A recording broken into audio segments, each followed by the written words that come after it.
रामलला के प्राण प्रतिष्ठा में मिलने वाले अक्षत का क्या करें। काफ़ी लंबे समय के इंतजार के बाद अयोध्या में राम जन्मभूमि पर मंदिर का निर्माण हो रहा है। यहाँ 22 जनवरी 2024 को रामलला की मूर्ति की प्राण प्रतिष्ठा की जाएगी। देश ही नहीं बल्कि दुनिया भर के लोग इस दिन का बेसब्री से इंतजार कर रहे हैं और इसके साक्षी बनने के लिए अयोध्या नगरी पहुँच रहे हैं। देश भर में इस दिन को पर्व की तरह मनाने की तैयारी की जा रही है, जिसके लिए हर गांव, गली और घर में खास अंदाज में न्योता भेजा जा रहा है। रामलला के प्राण प्रतिष्ठा के लिए राम भक्त घर घर जाकर न्योता दे रहे हैं। इस न्योते में अक्षत यानी चावल का उपयोग किया जा रहा है, जो कि बेहद ही पुरानी भारतीय परंपरा है। आइए जानते हैं क्या करें न्योते में मिले अक्षत का। अयोध्या के राम मंदिर के निर्माण का काम तेजी से चल रहा है।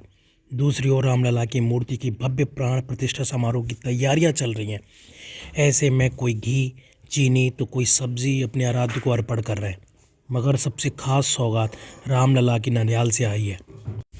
भगवान की ननिहाल से 3000 टन सुगंधित चावल भेजा गया है, जिससे प्राण प्रतिष्ठा के बाद रामलला को भोग लगेगा। पहला, भारतीय परंपरा के अनुसार प्राचीन काल में लोग एक दूसरे को किसी उत्सव या कार्यक्रम का न्योता देने के लिए अक्षत का उपयोग करते थे। अक्षत यानी चावल देकर लोगों को निमंत्रण भेजा जाता था। इसके लिए हल्दी में रंगे हुए पीले चावल का उपयोग किया जाता था। हिंदू धर्म में अक्षत का विशेष स्थान है और कोई भी पूजा पाठ, अनुष्ठान या धार्मिक कार्य अक्षत के बिना पूरा नहीं होता।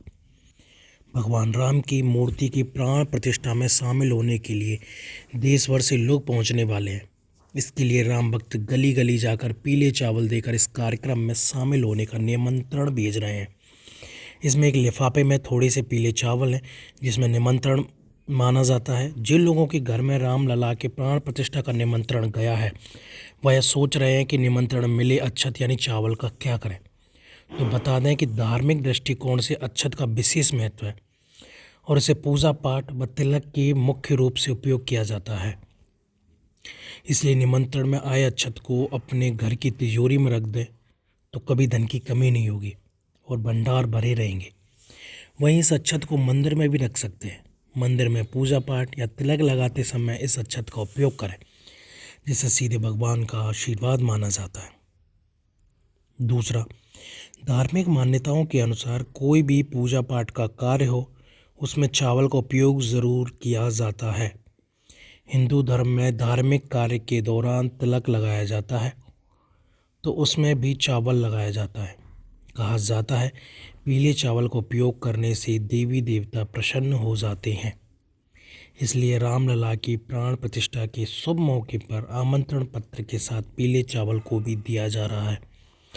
मान्यता है पीले चावल से किसी भी शुभ कार्य में सफलता जरूर मिलती है। इसलिए रामलला प्राण प्रतिष्ठा के शुभ मौके पर भी अक्षत यानी पीले चावल का उपयोग किया जा रहा है।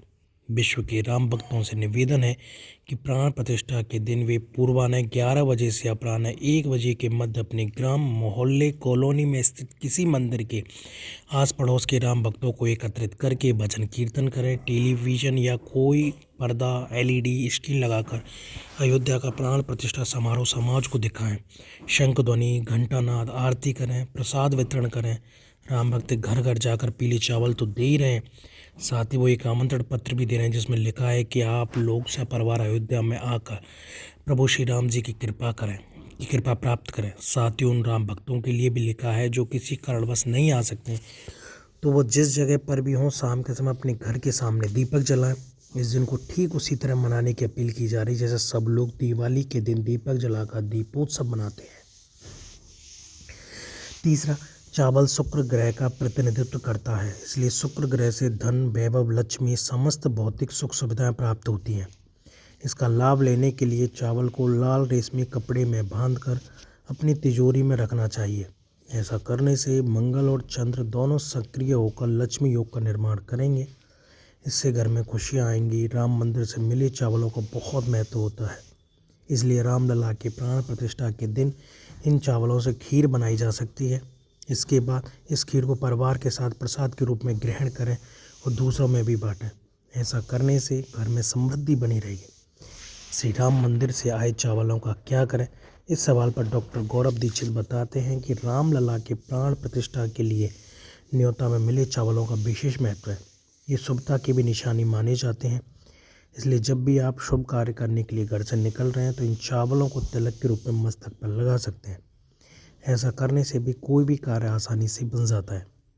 यदि आपको रामलला के प्राण प्रतिष्ठा के लिए निमंत्रण में अक्षत मिले हैं और सोचते हैं कि इसका क्या करें, तो बता दें कि जिन लोगों की हाल में शादियां होंगी तो उनकी दुल्हन अपनी पहली रसोई में इन चावलों का प्रयोग कर सकती है। ऐसा करने से घर में खुशहाली आती है और घर में मेल मिलाप बना रहता है। धार्मिक दृष्टिकोण से अक्षत का विशेष महत्व होता है, इसलिए इन चावलों को पूजा पाठ में उपयोग किया जाता है। इसके अलावा जिन लड़कियों की हाल में शादी होनी है उनके पिता उन्हें सौभाग्य के रूप में राम मंदिर से आए चावलों से कन्यादान कर सकते हैं। ऐसा करने से जिस घर में बेटी जाएगी वहाँ बरकत होने लगेगी। अगला चौथा, इस अभियान में विश्व हिंदू परिषद भेप ने हर ग्राम बस्ती तक पहुंचकर प्रत्येक हिंदू को पीले चावल देकर अयोध्या में श्री रामलला के नूतन मंदिर में प्राण प्रतिष्ठा के पावन मौके पर अयोध्या पहुंचने का आमंत्रण देने का बीड़ा उठाया है। भेप ने हिंदू समाज से अपील की है कि 22 जनवरी को श्री रामलला की नूतन मंदिर से प्राण प्रतिष्ठा होगी। प्राण प्रतिष्ठा में अधिक से अधिक हिंदू समाज को अयोध्या में रामलला के दर्शन करना चाहिए। जो लोग घर में रहें उन सभी को यह कार्यक्रम समूह में देखना चाहिए और मंदिरों में भव्य आरती हो। उस दिन दीपावली जैसा वातावरण संपूर्ण नगर ग्राम बस्ती में तैयार हो। हर घर में भगवा पताका, रंगोली, विद्युत साज सज्जा, आतिशबाजी व दीप जलाकर मप्र में उत्सव का वातावरण बनेगा। श्री राम जन्मभूमि तीर्थ क्षेत्र ट्रस्ट के महासचिव चंपत राय ने बताया कि प्राण प्रतिष्ठा से पहले भगवान के सम्मुख अक्षत का पूजन होगा।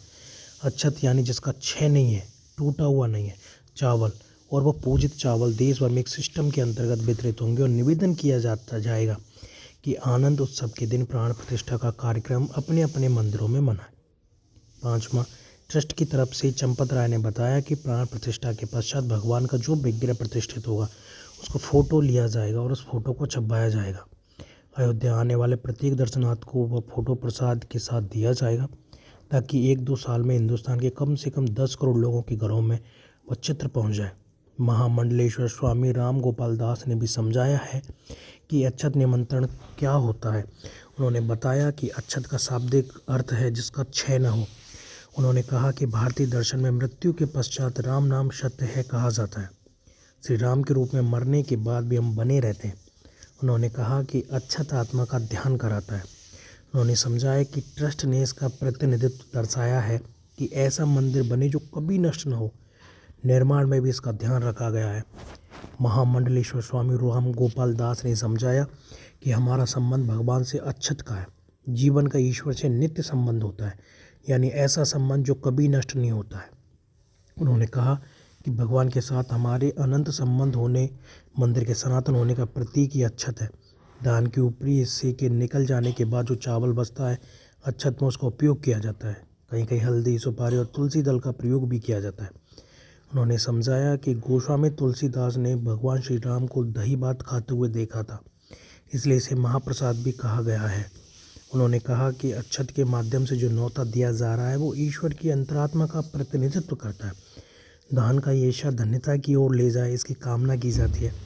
शादी विवाह में भी धान का इस्तेमाल होता है ताकि धन्यता बनी रहे, इसलिए अक्षत के माध्यम से निमंत्रण दिया जा रहा है। इस तरह राम मंदिर की प्राण प्रतिष्ठा का न्योता सिर्फ प्रधानमंत्री नरेंद्र मोदी को ही नहीं गया है, बल्कि आम श्रद्धालु को भी अक्षत निमंत्रण के माध्यम से इस कार्यक्रम से जुड़े रहेंगे। अपने आसपास के देव स्थानों में पूजा पाठ एवं आरती में हिस्सा लेंगे। पुराने काल में भी अक्षत के माध्यम से ही लोगों को शादी, ब्याह या अन्य कार्यक्रमों का निमंत्रण कार्ड के साथ ही अक्षत भेजे जाते थे। अक्षत के चावल पर्व त्योहारों में पूजा पाठ के दौरान भी इस्तेमाल में लिए जाते हैं। नोट: यह तमाम जानकारी जन रुचि को ध्यान में रखकर दी जा रही है। ज्योतिष और धर्म के उपायों सलाहों को अपनी आस्था और विश्वास पर आजमाएं। कंटेंट का उद्देश्य मात्र आपको बेहतर सलाह देना है। इस संदर्भ में हम किसी प्रकार का कोई दावा नहीं करते हैं।